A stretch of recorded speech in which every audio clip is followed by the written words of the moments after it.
Rod, si Marvin.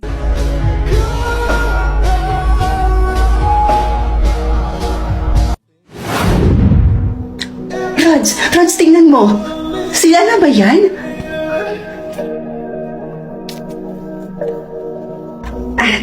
Oo. Sila nga yan. Jackpot ka, be. Ay, yayaman tingnan, no? Sabi naman sa'yo, di ba? Kaya nga na-appreciate ko na nag-set sila ng ganito eh. Siguro, baka gusto pa nila na mas makilala ako bilang mapapangasawa ng anak nila. Rods. Ay, hello po. Wag na. Hindi yan ang pinunta ko rito.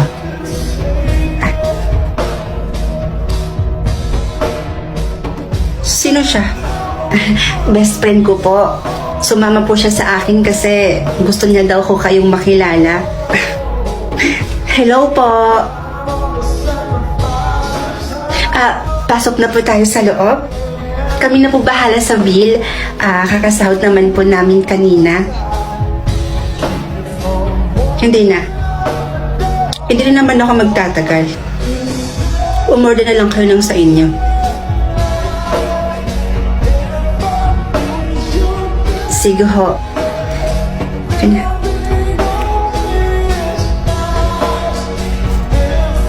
May konti lang naman akong sasabihin tungkol sa anak kong si Marvin. Huwag po kayong mag-aalala, tita. Alagang-alaga ko po siya sa bahay. Lumaki si Marvin sa may malaking tahanan. 3 ang yaya. At nakakakain ng higit sa 3 beses sa isang araw. At nasusunod ang lahat ng mga gusto niya. At ngayon, independent na po siya. Marunong na siyang maghugas ng plato, marunong na siyang maglinis, maglaba, at marunong na din po siyang magluto. Which is not good for him. Po? Hindi na ako magpapaligoy-ligoy pa, Rods. Hindi kita gusto para sa anak ko.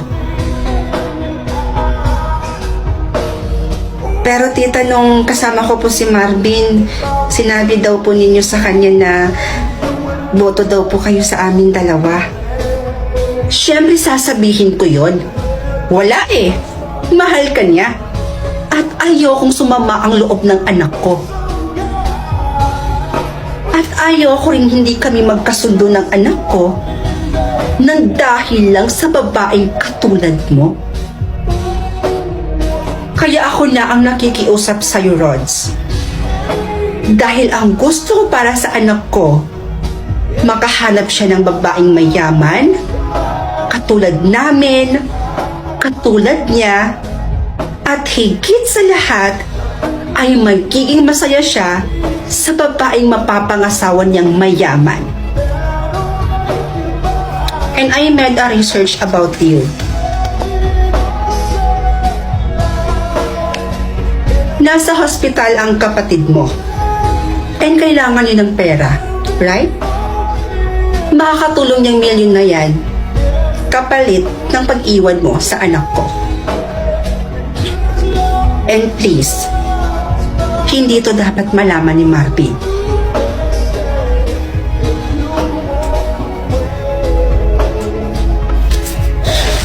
O teka, saan ka pupunta? Ibabalik mo yung cheque? O pupunta ka dun sa kapatid mo para bayaran yung bill niya?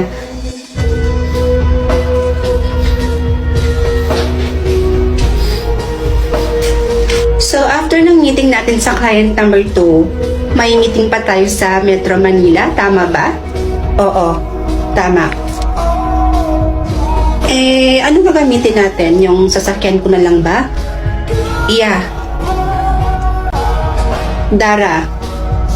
Rod, si Marvin.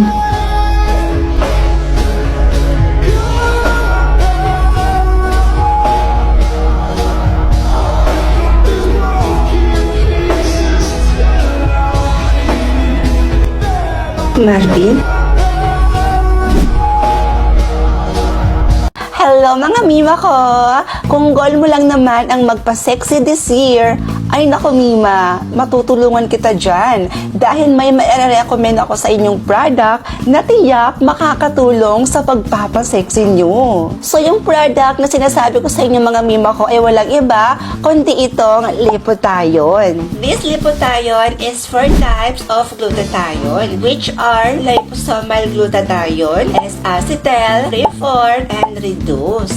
And mga Mima ko, iniinom ko nga pala ito before ako mag-breakfast. At kung wala naman kayong iniinom na iba, pwede din po kayo mag-take nito ng 2 capsules a day. At bukod, nakakatulong itong product na to sa inyong goal na magpapasexy. At the same time, marami din po ito siyang benefit. Kaya kung ako sa iyo, Mima, kung goal mo lang din naman ang magpa-sexy, ay naku Mima, this product is good for you. Waterproof test? Binuhusan ko na talaga siya ng bonggang-bongga pero buong-buo pa rin yung foundation sa mukha ko. So nabudol na naman ako dito sa new version ng Cushion Foundation ng GMCY. 4 na shade na yung binili ko ng Cushion Foundation. Sa mga Mima ko, I think mas bagay sa akin si LC04. Ayan. So, tara, try natin. And tingnan nyo naman kung gaano ka high coverage ang cushion na to. May sunscreen na rin ito to protect your skin from daily sun exposure. So, this is with and without. And Mima, waterproof din ito at kaya niya talagang magtagal sa skin ninyo ng 24 hours. Plus, matte finish with hydration. So, let me finish my look at itatry natin kung talaga bang transfer-proof or waterproof talaga to. So, here we go. And books. Grabe naman ang face na yan. Sobrang Latina. So, tingnan na natin kung talaga bang transfer-proof talaga to. Ayan, itatap-tap lang natin yan ng tissue. And tingnan nyo mga Mima ko, walang transfer yan. Waterproof test, binuhusan ko na talaga siya ng bonggang-bongga pero buong-buo pa rin yung foundation sa mukha ko. Kaya kung gusto mo ng transfer-proof, waterproof, and long-lasting na cushion, the GMCY is perfect for you.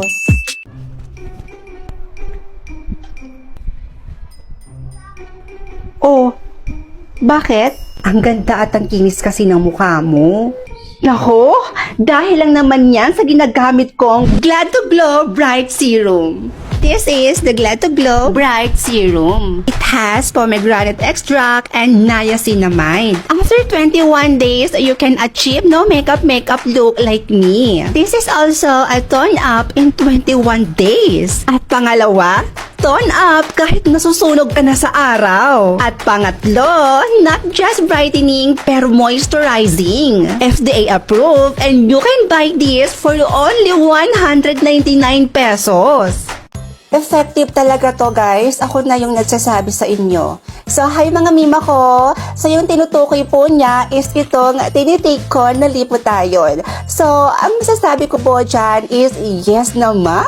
Dahil sa consistent naman na pag-take ko nito, tingnan nyo naman yung result. Kung gusto nyo lang din naman pumuti at sumeksi, pumayat, itong Lipotion na po ang i-take ninyo. Bukod sa nakakaputi ito, nakakapayat din po siya mga Mima ko. Marami din ako nababasang comment na kesyo pumuti daw ako, pumayat daw ako. Ang hindi nyo lang talaga alam, ang Lipotion lang po talaga ang nakatulong sa akin. Kaya kung ako sa inyo, mag-take na rin kayo nito. At dahil Mother's Day ngayon, ibibili natin ng regalo ang Mother Earth natin. Hindi kasi alam ni Mama na lalabas ako today. Kasi actually kakaalis lang niya. May pinuntahan siya. Tamang-tama. Opportunity na to na makakaligwak na ang dalaga niya. Ganon ba? So let's go mga Mima ko. Samahan niyo ko. Bago nga pala ako malis ng bahay, nagpaalam muna ako sa papa ko at sinabi ko na rin sa kanya yung plano kong surprise para kay mama. Nagbiruan pa kami dito at binalaan niya nga ako na wag daw ako magpapagabi o wag daw ako masyadong magtatagal dahil delikado daw sa daan. Kasama ko nga pala lumabas yung isa kong kapatid at ang pinsan kong babae. At dahil wala pa nga kaming magarang sasakyan, nag-commute muna ang Mima nyo. Malay nyo, balang araw or hindi na masyado magtatagal, magkakaroon na rin ako ng magarang sasakyan. Dumating na nga kami sa aming pagbibilhan ng regalo para kay Mama at dito lang naman yan sa City Mall ng Isolan, Sultan Kudarat. Pagpasok nga namin dito mga Mima, may sumalubong kaagad sa akin na babae at kinilayan pa nga ang Mima nyo. Hindi sana ako papayag mga Mima ko, pero mapili talaga siya at sinabi niyang pang-attendance niya daw ito. Kaya kahit ayaw kong magpakilay, nagpakilay na lang talaga ako mga Mima ko. At wala nang ang patumpik-tumpik mga Mima ko dahil naghanap na nga ako ng bag na ireregalo ko kay Mama. At nakahanap naman ako kaagad ng magandang bag na babagay talaga kay Mama, pero yun nga lang, hindi ko na ito na-videohan. Bumili na nga rin ako ng maliit na cake para kay Mama para mas matuwa siya sa mga ibibigay ko. At dahil alam kong mahilig si Mama sa mga dress, binilhan ko na rin siya nito ng 2. Bago kami umuwi, kumain muna kami dito sa Mang Inasal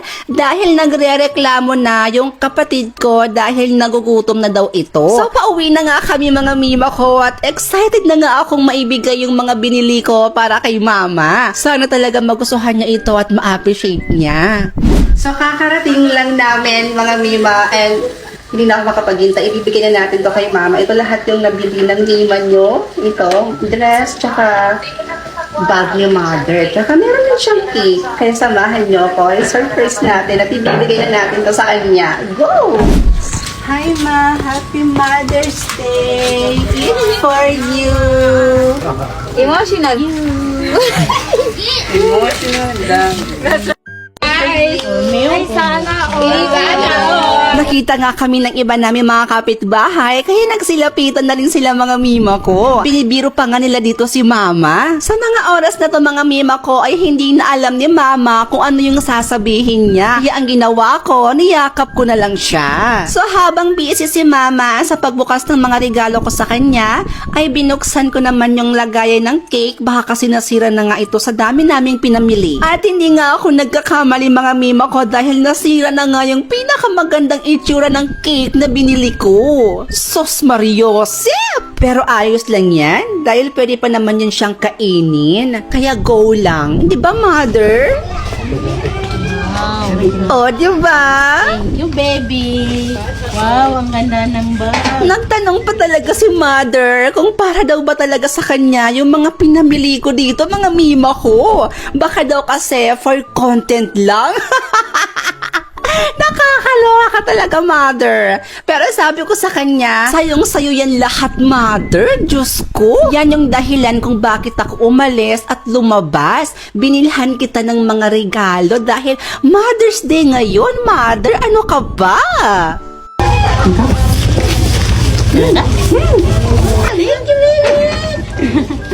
Kaya naman, sobrang saya niya at hindi daw niya in-expect na bibilhan ko siya ng mga regalo, mga Mima ko.